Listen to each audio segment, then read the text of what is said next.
fondation de l'Église, c'est-à-dire l'Église primitive. Alors, cette occasion se reposait sur des communautés locales, comme aujourd'hui l'Église de Mérignac est une communauté locale. Et si bien que les ministères, selon Éphésiens 4, 11, le texte que nous venons de lire, dans un premier temps, sont d'abord centrés à Jérusalem. C'est là où, après le discours de Pierre, que les ministères commencent par les apôtres eux-mêmes. Parce que nous voyons un peu plus tard le diable Philippe, par exemple, entrer dans le ministère d'évangéliste. La Bible nous en parle. Les ministères sont d'abord centrés à Jérusalem, tout au début. Sur les apôtres eux-mêmes, donc ceux qui ont été des témoins oculaires de notre Seigneur et Sauveur Jésus-Christ, et en plus, ceux qui se sont joints à eux. Par exemple, le frère du Seigneur, Jacques, qui a rejoint le rang des apôtres un peu plus tard. Seulement, il existe une différence dans l'exercice de ces 5 ministères dont j'ai parlé dans Éphésiens 4. Je donne une explication de ces 5 ministères. Ce type de ministère, je suis obligé de donner une explication de ces 5 ministères dont j'ai parlé dans. Nous avons lu tout ça en fait dans Éphésiens, le chapitre 4, verset 11. C'est-à-dire, il a appelé les hommes. C'est pour moi qui est Christ. Il a appelé, lui, Christ, Dieu, a appelé les hommes comme autres, les autres prophètes, les autres évangélistes, les autres comme pasteurs et docteurs. Donc, ces 5 ministères sont spécifiques auxquels le Seigneur lui-même a donné à l'Église. Amen. Que la paix soit avec vous, comme le Père m'a envoyé, moi aussi je vous envoie. C'est-à-dire, je vous désigne comme apostolos. Comme moi je suis l'apôtre que Dieu a envoyé, je vous désigne aussi comme des apôtres.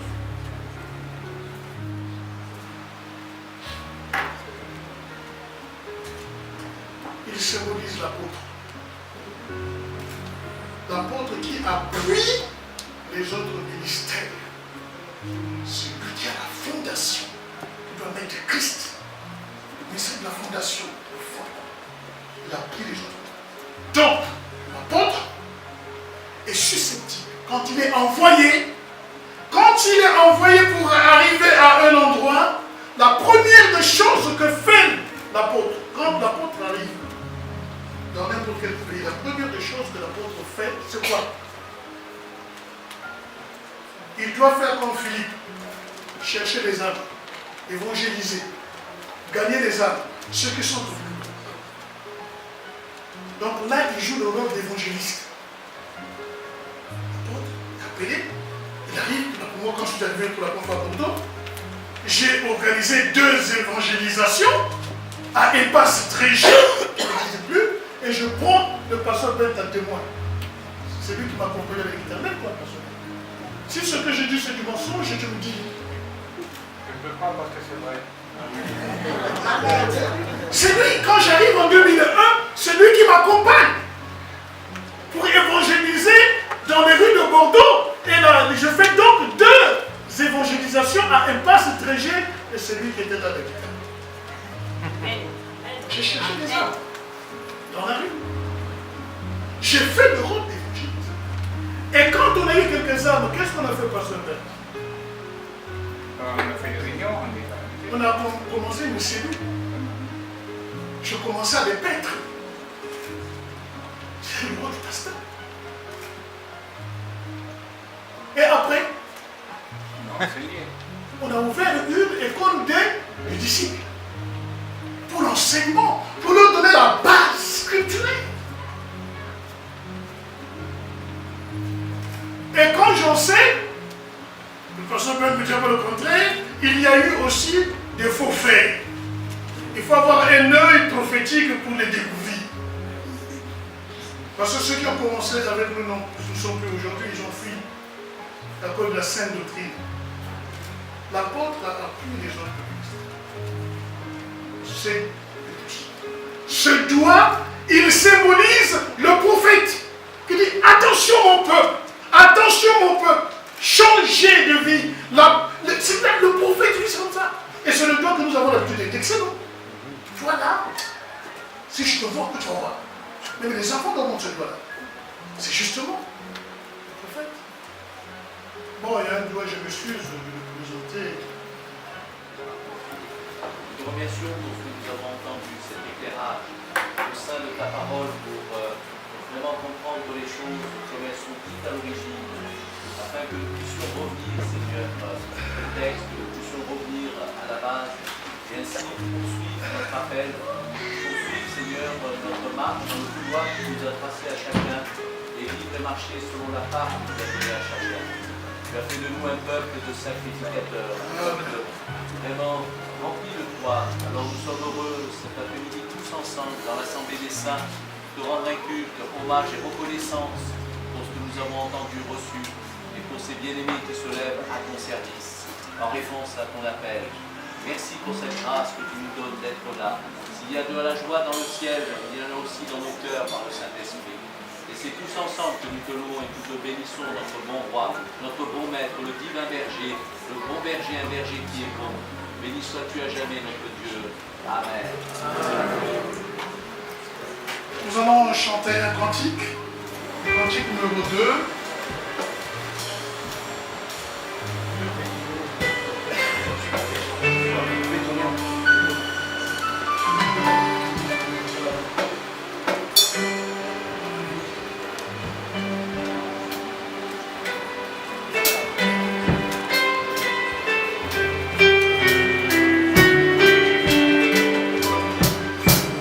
Gardez les murs de la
j'ai collaboré, ils ont cherché à m'étouffer ou à l'étouffer, cet appel.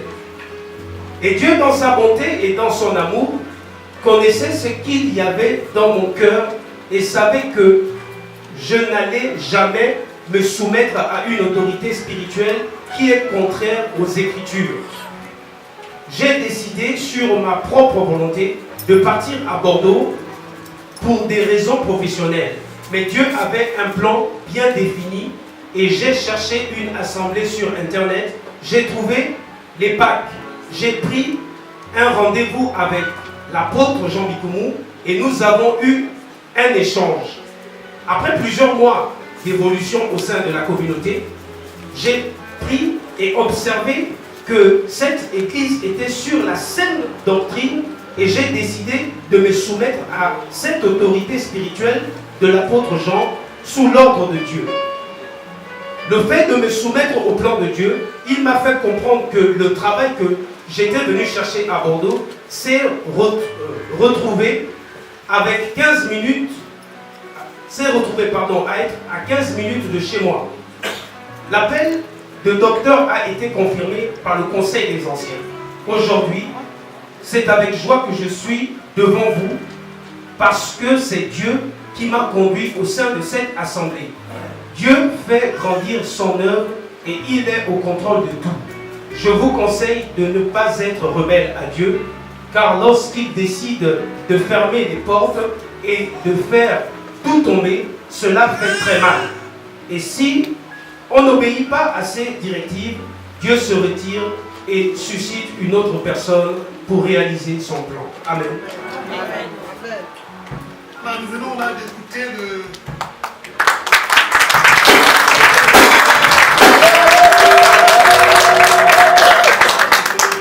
C'est donc le parcours en long et en large, mais l'essentiel, nous avons entendu le témoignage de notre bien-aimé Georges Fleury. Et au vu de cette déclaration,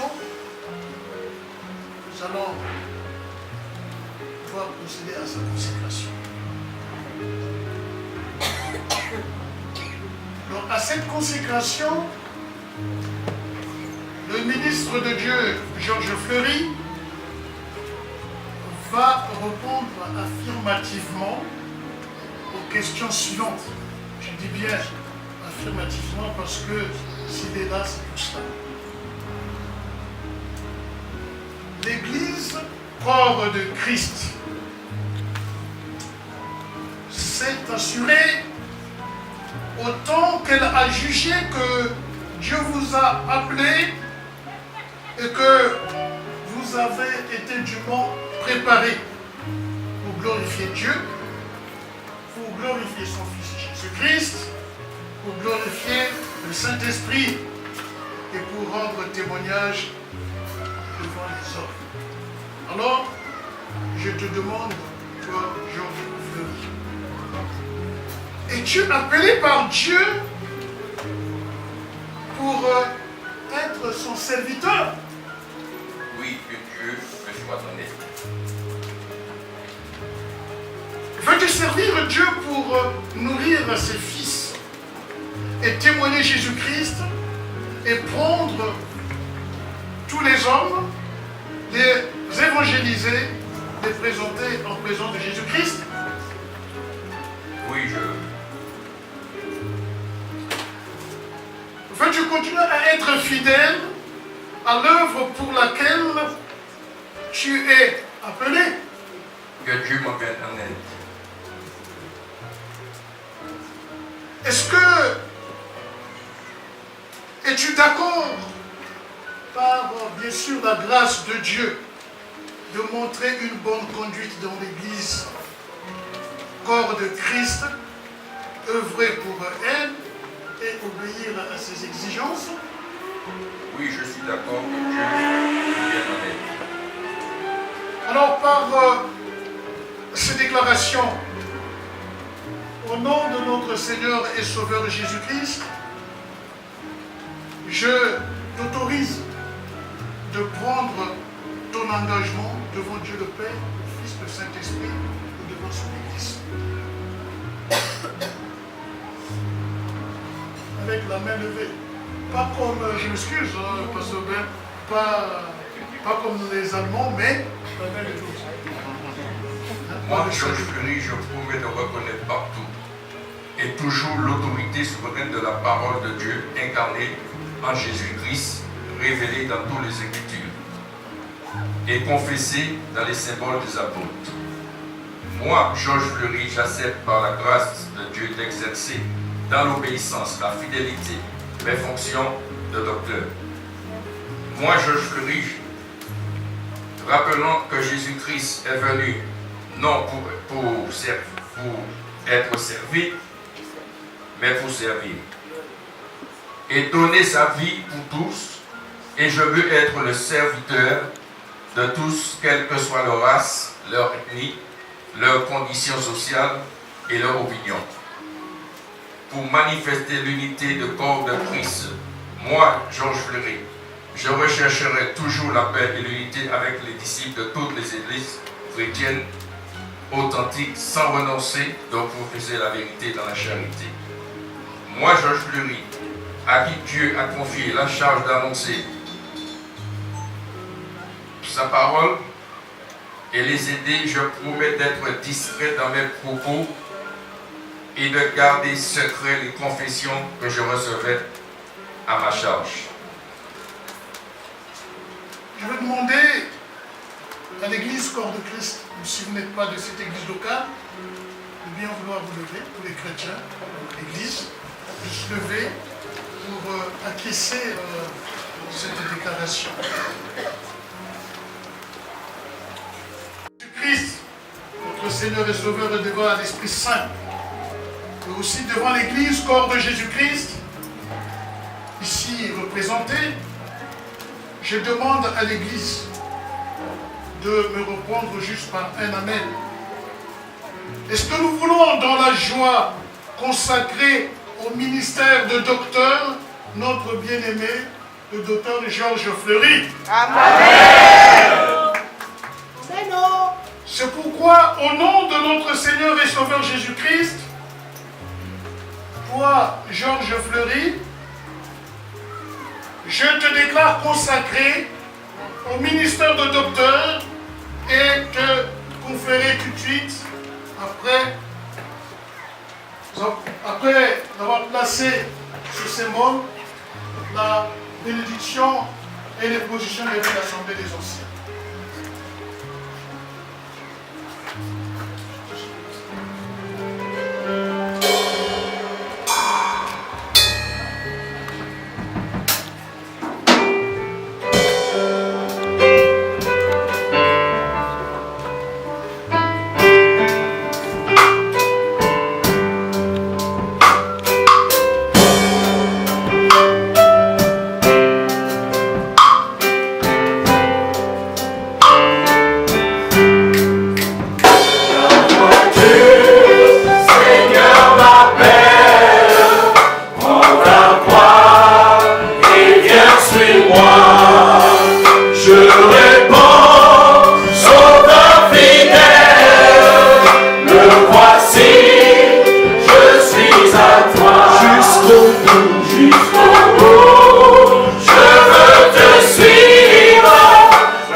J'allais à l'église car on me l'obligeait, mais sans grande conviction.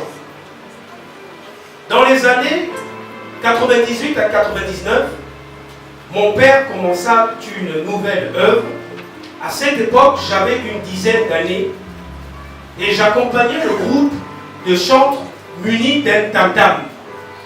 De plus, quand je voyais le pianiste jouer, mon rêve le plus profond était de devenir comme lui, à l'âge adulte. Quelques années plus tard, j'ai été désigné pour accompagner le groupe vocalement avec ma sœur. C'est là vraiment qu'est né le désir de chanter et jouer des instruments.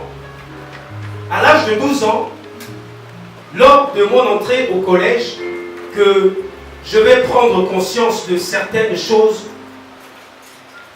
grâce au petit Nouveau Testament bleu des Gédéons qu'on nous distribuait au collège. Je commence alors à découvrir les Écritures et c'est là que les évangiles de Matthieu et de Marc, disons les synoptiques, vont commencer à avoir un impact réel dans mon quotidien. En effet, en classe de 5e, je faisais ma première expérience prophétique. Au premier trimestre, mes notes étaient catastrophiques et je n'avais plus d'issue pour passer en classe supérieure. J'avais eu 7 de moyenne et pour être admis, il me fallait au minimum 11. Alors je me suis mis en prière et j'ai demandé à Dieu exactement les 11 de moyenne. Et j'avais rassuré mes parents que j'aurais cette note par la foi en fin d'année scolaire. Quand j'ai récupéré mon bulletin de notes, j'avais exactement le 11 de moyenne demandé. À cet instant, je réalisais que Dieu est avec moi quand je priais.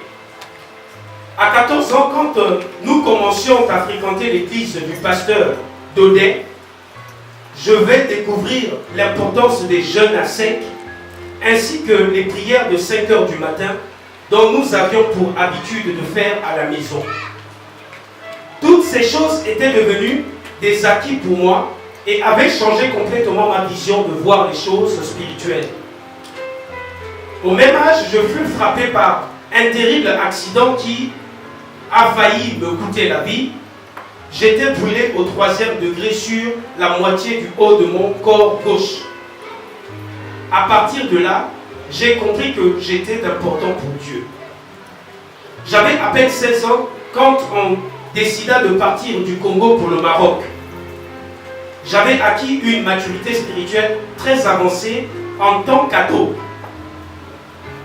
J'ai le souvenir des 2 frères, le commandant Seka, un Ivoirien, et le frère Dodzi, un Congolais. Ils m'ont rendu visite et m'ont pris comme leur petit frère et fils. Voyant ce que je reflétais, les 2 décident de me nommer responsable d'intercession de l'église de Marrakech. Soutenu par mon grand frère Franz et le frère Innocent, cette responsabilité m'a fait grandir.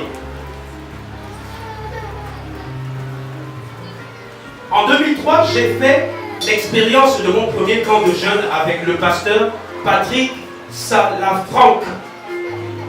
Nous avions pour thème le réveil. Cette année-là, je me souviens comme si c'était hier. À la fin de ce séjour, quand nous rentrions à Marrakech, nous étions tous remplis d'envie de continuer à expérimenter ce thème, le réveil individuel pour un réveil collectif. Après 5 ans d'intercession des responsables, j'avais tellement envie de vivre le baptême du Saint-Esprit. Le pasteur Ouchna me lit le verset de Luc 11, 13. Si donc, méchants comme vous l'êtes, vous savez donner de bonnes choses à vos enfants, à combien plus forte raison le Père Céleste donnera-t-il le Saint-Esprit à ceux qui le lui demandent?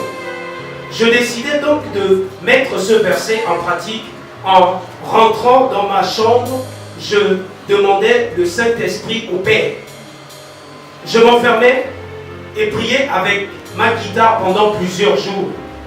Et un jour, j'étais à nouveau seul dans ma chambre, je priais. Je ne pouvais plus dire aucun mot en français. Je commençais à ressentir des tremblements et balbutier. C'est là que je fus baptisé du Saint-Esprit.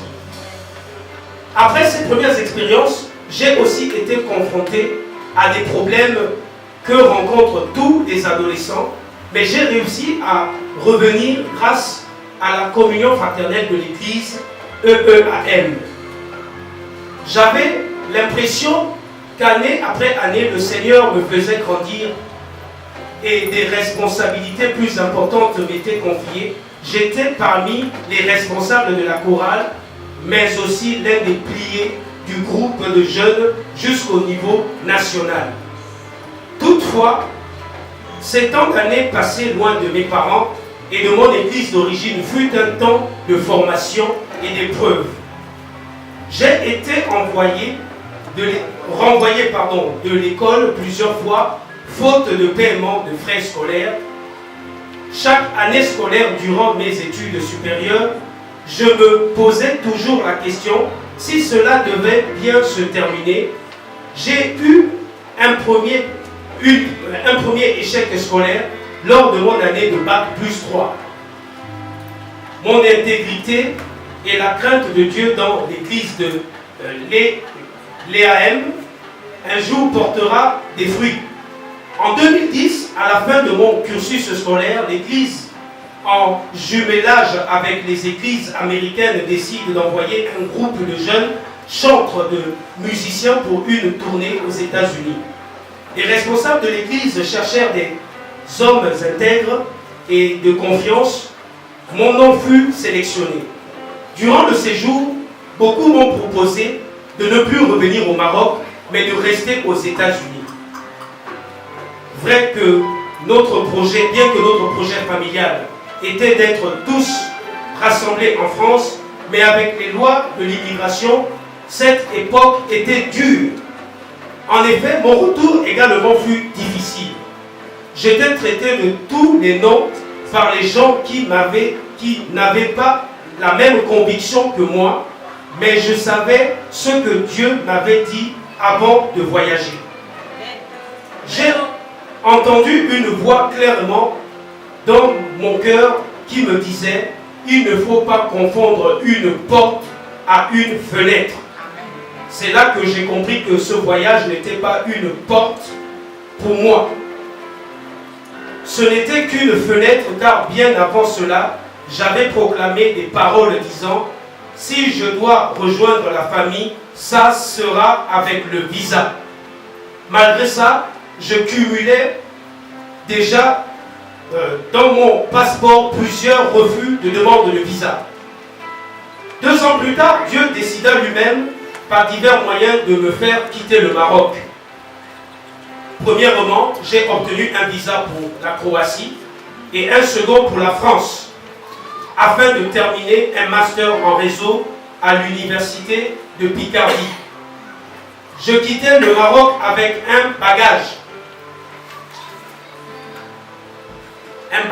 intellectuel, mon diplôme de bac plus 4 en poche et des compétences en musique. Cela fut une grande école de la formation de la vie de 16 ans à 25 ans. J'ai grandi spirituellement et en maturité. Là-bas, j'aurais appris à faire de la musique, jouer aux instruments, gérer des groupes, etc., etc. À mon arrivée en France en 2012, j'avais déjà un bon background. C'est un mot anglais, background. Solide sur la crainte de Dieu. Je me retrouvais à l'église EPAC responsable des chants. Quelques responsabilités me furent confiées à fur et à mesure. Sur le plan sentimental, pendant que je priais et jeûnais pour le choix du conjoint, j'ai eu un songe. Clairement, l'Esprit me montra en vision un jour que j'avais mal aux yeux et qu'Élodie qui me prenait la main pour m'amener à la pharmacie. Je fus administré un traitement compatible à la douleur. J'ai compris que j'avais un problème de vision concernant le choix du conjoint. Sur le plan professionnel, la rencontre avec ma femme m'ouvrit les portes du travail, car la grâce assez nombreuse envoie de mes CV, je commençais à avoir des entretiens à outrance. Mon premier travail a débuté en tant qu'équipier polyvalent au McDo. Nous étions plus de 400 candidats. Il avait besoin de 50 personnes. J'ai prié pour que je sois parmi les 50 et j'ai été retenu. Ma fidélité et ma crainte envers Dieu porta à nouveau du fruit. Je fus convoqué à la direction du système d'information de Pôle emploi après qu'Élodie de nouveau a envoyé mon CV. Je fus choisi parmi tant d'autres candidats sans expérience. J'ai été nommé responsable de formation de tous les correspondants locaux informatiques dans les agences de Pôle emploi. Toujours grâce à mon épouse qui envoya mon CV à la sécurité sociale au siège, j'ai obtenu le poste parmi les nombreux participants. Un poste que j'occupe depuis 3 ans maintenant. Dieu a commencé avec moi des très petits jours qu'aujourd'hui je sois élevé tant dans le domaine spirituel mais aussi professionnellement jusqu'à dans ma vie sentimentale. La Bible dit vrai quand elle dit celui qui trouve une femme trouve le bonheur. En effet, elle est là, l'Éternel est vivant. Amen. Pour conclure, je dirais que dès l'âge de 10 ans, quand j'avais compris que Dieu était avec moi, quand je priais, je ne l'ai plus lâché. Je n'avais en aucun cas pensé un jour être consacré au ministère apostolique, mais je pense que Dieu a un plan pour moi et ma famille. Aujourd'hui, je sais que là où il m'emmène, un nouveau départ avec des nouveaux défis, mais j'ai un endroit et quelqu'un qui m'entend lorsque je crie Abba Père. C'est avec un cœur ouvert que je me lance dans ce défi. Amen. Autant qu'elle a jugé que Dieu vous a appelé et que vous avez été dûment préparé pour glorifier Dieu, glorifier son Fils, glorifier le Saint-Esprit et pour rendre témoignage devant les hommes.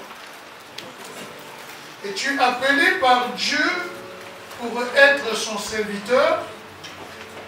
Oui, que Dieu me soit en aide. Veux-tu servir Dieu pour nourrir ses fils et témoigner Jésus-Christ en présence de tous les hommes? Oui, je le veux. Vas-tu continuer à être fidèle à l'œuvre pour laquelle le Seigneur t'appelle? Oui, que Dieu me vienne en aide. Es-tu d'accord par la grâce de Dieu de montrer une bonne conduite dans l'Église, corps de Jésus-Christ, œuvre pour elle et obéir à ses exigences? Oui, je suis d'accord que Dieu me soit en aide. Par cette déclaration, au nom de notre Seigneur et Sauveur Jésus-Christ, je veux donc t'autoriser de prendre ton engagement devant Dieu le Père, devant Dieu le Fils et le Saint-Esprit. Moi, Louange Bikoumou, je promets de reconnaître partout et toujours l'autorité souveraine de la parole de Dieu, incarnée en Jésus-Christ, révélée dans toute l'Écriture et confessée dans les symboles des apôtres. Moi, Louange Bikoumou, j'accepte par la grâce de Dieu d'exercer dans l'obéissance et la fidélité mes fonctions d'apôtre. Moi, Louange Bikoumou, me rappelant que Jésus-Christ est venu non pour être servi, mais pour servir et donner sa vie pour tous. Je veux être le serviteur de tous, quelle que soit leur race, leur ethnie, leur condition sociale ou leur opinion, pour manifester l'unité du corps de Jésus-Christ. Moi, Louange Bikoumou, je rechercherai toujours la paix et l'unité avec les disciples de toutes les églises chrétiennes authentiques, sans renoncer de professer la vérité dans la charité. moi Louange Bikoumou, à qui Dieu confie la charge d'annoncer son évangile et de les aider, je promets d'être discret dans mes propos et de garder secret les confessions que je recevrai à ma charge. Amen. Amen. Et te conférer l'imposition des mains de l'Assemblée des Anciens tout à l'heure.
Chapitre 4, à partir du verset 11, sur verset 16. Déclare ces choses et enseigne-les, que personne ne méprise la jeunesse, mais sois un modèle pour les fidèles, en parole, en conduite, en charité, en foi, en pureté, jusqu'à ce que je vienne.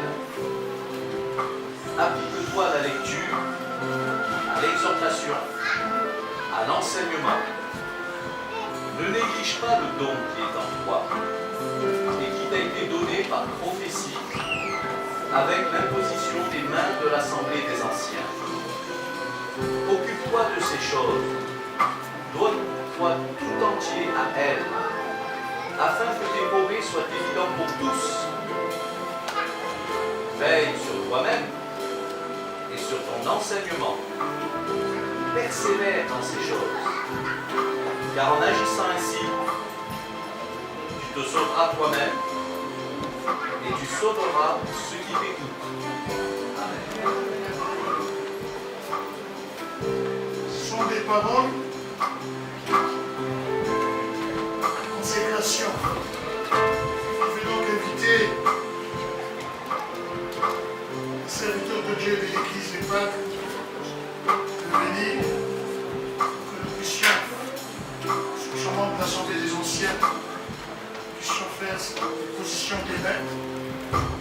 Bien sûr, vous l'avez dit, l'apôtre Paul, son autorité, à nos bien-aimés, qui sont entrés maintenant dans le ministère. J'invite aussi le pasteur de conseil et l'évangéliste Pierre Aumont.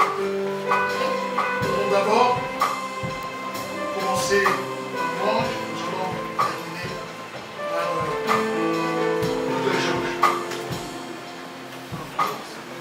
Ton amour, selon ta bonté, nous prions, mon Dieu, à partir de maintenant, mon Dieu, comme tu l'as fait toujours déjà pour notre frère, de le bénir, de le diriger, mon Dieu, de l'exhorter, de le garder, mon Dieu.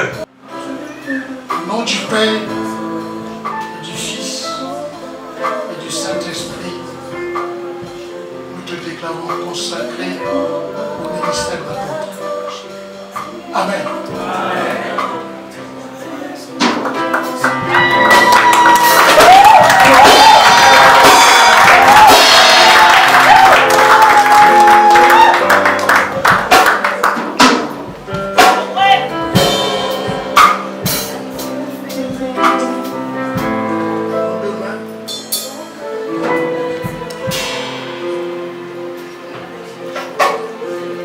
Demandez au pasteur Michel Macrel.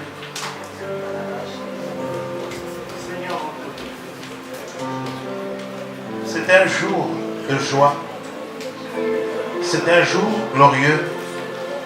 Car encore une fois ce jour,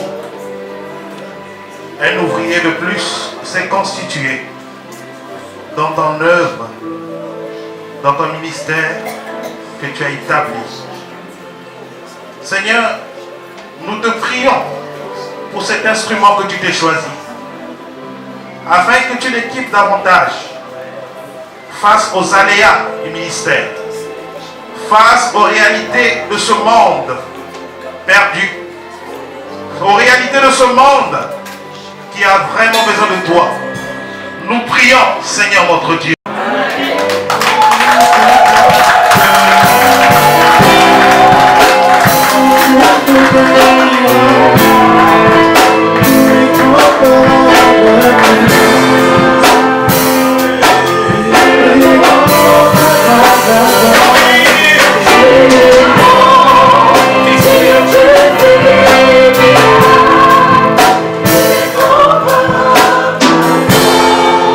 Commandant aux épouses, Ange et Georges de Béni, nous allons aussi prier pour pardon. Prions, nous allons prier aussi pour les épouses. Elles seront une aide efficace pour Seigneur que ses serviteurs.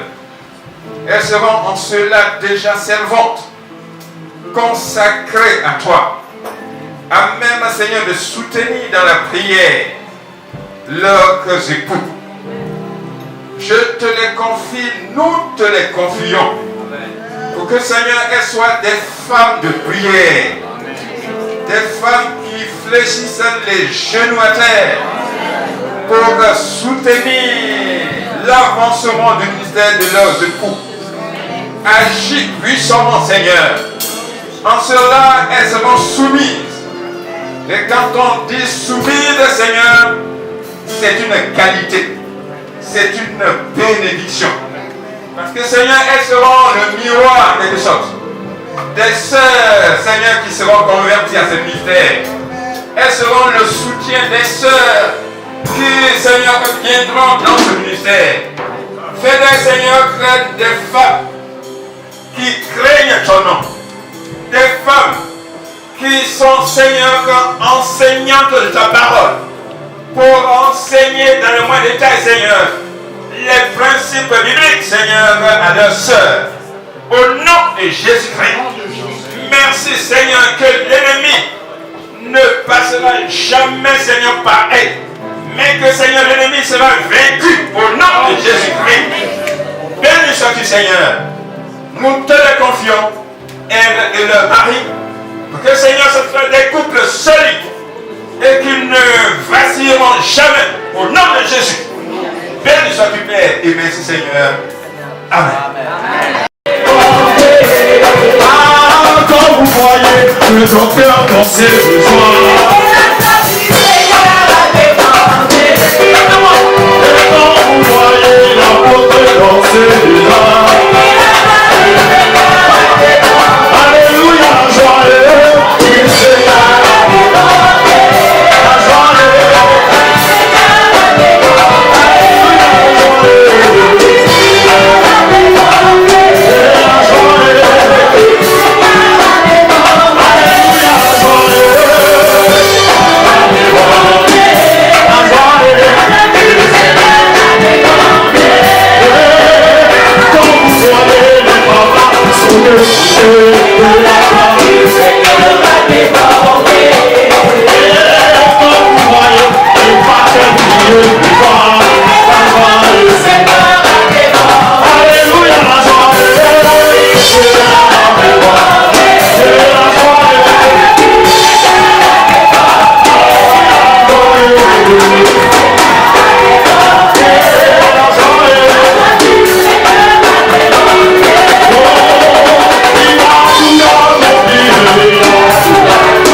d'être là.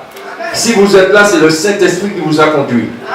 Vous n'êtes pas venu pour manger, vous êtes venu pour nous accompagner.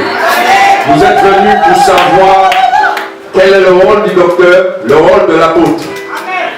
Alors ça va vous faire du bien. Mais pensez avant tout les versets que vous avez notés, il faut le lire. Il ne faut pas noter tout simplement, il faut lire. On a passé un temps ici, avant la consécration, on a passé un temps de jeûne et de prière. Mais on passait du temps sous les genoux. Mais ce que j'ai reçu, la première des choses que l'Esprit de Dieu a mis dans mon esprit, la première des choses. Comme je gratte beaucoup dans les Écritures, et nous voyons une forme de rébellion qu'il y a dans le corps de Christ, même les brebis comme les bergers. C'est toi qui les as appelés. C'est toi qui les as enrôlés, Père de gloire. chacun dans le saint ministère.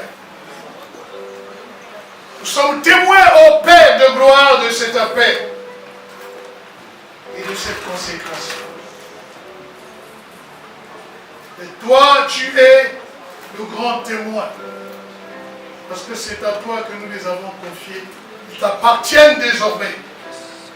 Et leurs épouses, leurs enfants. Merci Père d'avoir fait de telle sorte que ces assises se soient tenues sous ton contrôle, sous ta puissante et divine main. Nous avons pris des enjeux et des bénédictions. Parmi nous, il y en a qui viennent de loin, Éternel des armées. Qui sont venus assister, Père, à ce grand événement.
Pas me narguer comme ça. Hein. Pas me narguer. Bientôt j'aurai pareil. Ah ouais, non, c'est bon, mais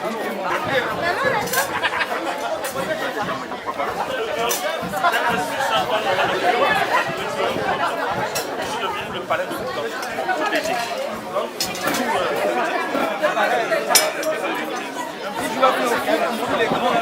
moi je pense que la